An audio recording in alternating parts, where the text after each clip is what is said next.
And today I don't identify as Rasta, but my master is Rasta.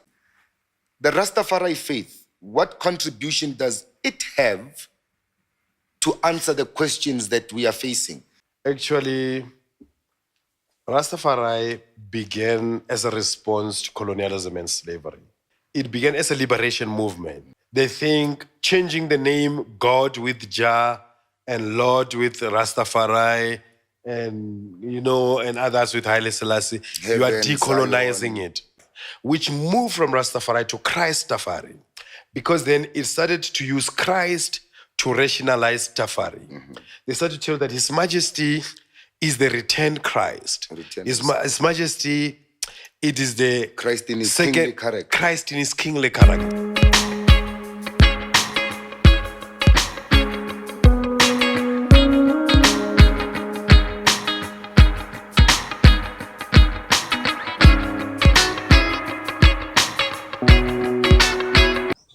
Welcome back on the channel. I'm your host Nati. Today we have Thau Thau Haramanuba and Abba Ayaleu Amlak explaining to us the Rastafari faith. If you are new in the channel, don't forget to subscribe. Let's go. Has religion worked? Has Christianity worked? Has the church solved our problems? And my answer to that was, it wouldn't be evolving so much if it did have an effective role that it played. Because now, today, says Prayana Ngamatum. 100 years ago, it was not done. What makes Doom more special today than back then? And I'm asking also in context with the Rastafari faith, because as I've mentioned in our introduction that you are my master. And in the Rastafari movement, that's where I got my spiritual initiation from you. And today I don't identify as Rasta, but my master is Rasta.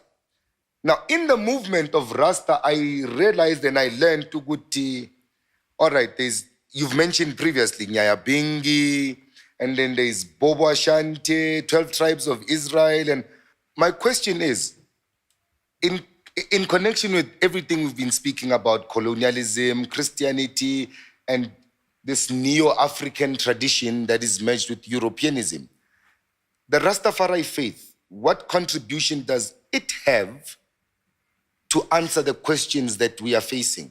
Because His Majesty Haile Selassie once said in a speech, Oguti, Africans are in bondage because they look for solutions to African problems outside of Africa. So how can we put all of that together and say now we are coming back to ourselves from a Rastafari perspective? Well, give thanks.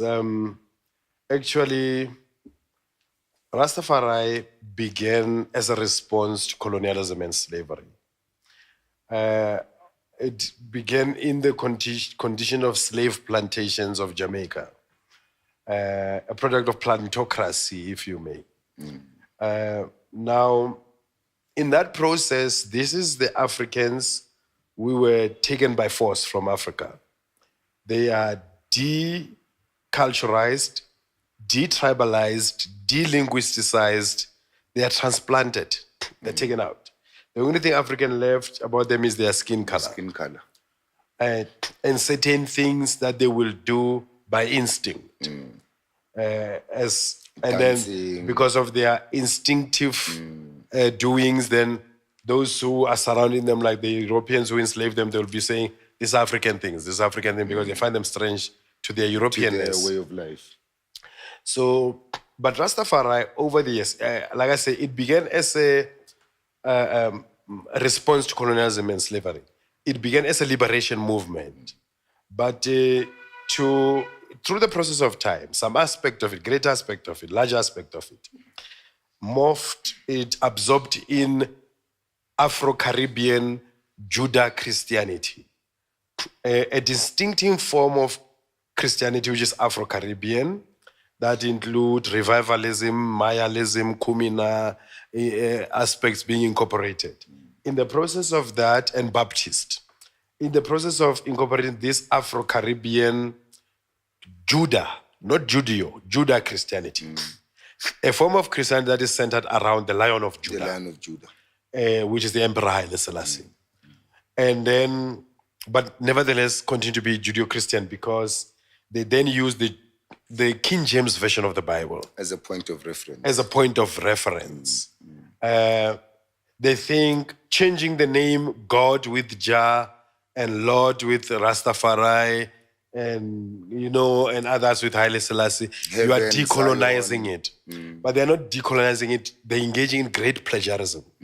Now, the process of the great plagiarism that then later characterized Rastafari to the point that some of them will say Rasta is a true Christian, which raises the question that if Rasta is a true Christian, does it make Christian a false Rasta? Okay. But you understand? And then they will go to the point of claiming that Christ was black. The original Jews were black. Making reference to verses in the Bible, Daniel 7. All these different verses that his skin is like a brass. His hair is like a pure wool. His eyes are like flames of fire. But I'm saying those are the same definitions, characteristics of Muammar Gaddafi. Exactly. So does that make Gaddafi African? Or even is Southern Arab? Europeans. Southern They are European. darker skins. They're darker skins. Even the thick hair and Black all like of a raven. exactly the Sai Baba in India got a big afro. You see, now they go around and then pick up people who look like Africans and claim them to be African, and said because of their darker skin and so forth they're African. Now these are the result of this brand of Rastafari, which moved from Rastafari to Christafari, because then it started to use Christ to rationalize Tafari. They started to tell that His Majesty is the returned Christ. His Majesty, it is the Christ in his kingly character. Christ in his kingly character. In spite of the fact that there was an interview like the way we see it between Bill McNeil and Haile Selassie in 1968-69, where His Majesty was asked, His Majesty, many people in Ethiopia and outside of Ethiopia worship you as Christ. What do you say about that? He said, I am not Christ. And I've told certain Rastafarians that I'm not. Remember, this is a man who met Rastafari 3 times. 1960, during the Back to Africa mission, which the 3 Rastafari was Mortimer Plano, Douglas Mack, and Filmo Alverang. 1963, the second mission. 1966, he went to Jamaica. And he met them. And then he asked the 3 questions. Why do you praise, you say Haile Rastafari is God? And they quote the Bible. And they ask him about his titles. Rasbona just asked, His Majesty, is not your title the King of Kings, Lord of Lords? And then he asked them about dreadlocks. They quote Numbers chapter 6, the Bible, the law of the Nazarene. He asked them about the ganja. They also quote the Bible. But then what is interesting is his response, that His Majesty therefore said, this can be another interpretation of the Bible. Because I studied in Ethiopia, I went to Theological college. I was given a scholarship by the former Abuna, the late Abuna, His Holiness Abuna Paulos. I was given a scholarship to study between 2004 and 2006 in Ethiopia. I went to a Theological college. What I learned then is that the Bible is not written in the layman's language. Okay. It's not like Pace Magazine and Bona Magazine and Drum Magazine and True Love. Understand? It's like an onion, it's layered. It layered.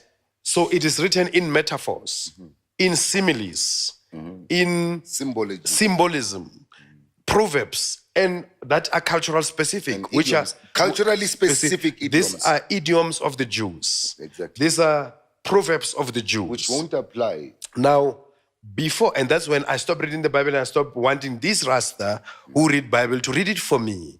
Because I then learned that they don't qualify. Because when you study within the college then, they said, you need to do 4 years of interpretation. They call it Tirgum.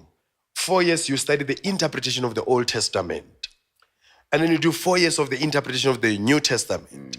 Now, when they say Christ walk on top of the water, they're going to give interpretation that the water is the people. When they say Christ walk on top of the water, it means to say his spiritual elevation, His level of consciousness was higher than normal people.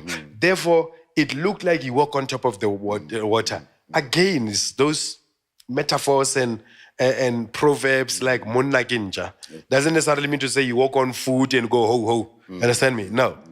It just means it's a what they call anthropomorphic. Ke mothofatso. Ba mothofatsa phoofolo, wabo. It's like hey, letšatši le le kwatile, the sun is angry today. Letšatši le ka se kwate. The sun can't, it doesn't have human emotions. So it doesn't have human reactions like anger. You understand? But it is in a particular context of language which is anthropomorphic. Which would be understood by the people. Yes. So the Bible was written within that particular context.